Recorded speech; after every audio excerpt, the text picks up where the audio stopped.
की पंजाब सारखं छोटंसं राज्य एका हेक्टरला 50,000 रुपयाची मदत जर करत असेल तर महाराष्ट्रासारख्या प्रगत राज्यानं त्या ठिकाणी शेतकऱ्याला मदत करायला हरकत काय।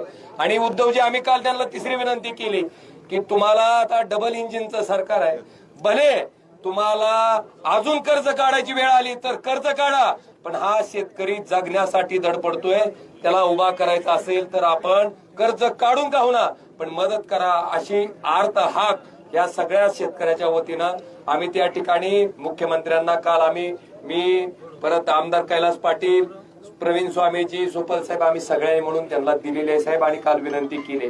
त्यांनी आम्हाला फक्त म्हणले की त्यांचे मंत्री सगळे जाऊन फिरून आलेत, आता सगळं काय घ्यायचं। आम्ही काल लगेच त्याच्यावर प्रतिक्रिया दिली नाही साहेब, आम्ही वाट बघतोय। आम्हाला आशा आहे की तुमचे मंत्री ही परिस्थिती अवस्था बघितल्याच्या नंतर किमान उद्या तरी मंत्रिमंडळाची बैठक झाल्याच्या नंतर या शेतकऱ्याला जी कर्जमाफीचं आश्वासन आपण दिलं होतं ते पूर्ण करावं आणि हेक्टरी 50,000 रुपये त्या ठिकाणी मदत जाहीर करावी, एवढी आम्ही अपेक्षा आशा लावून बसतोय।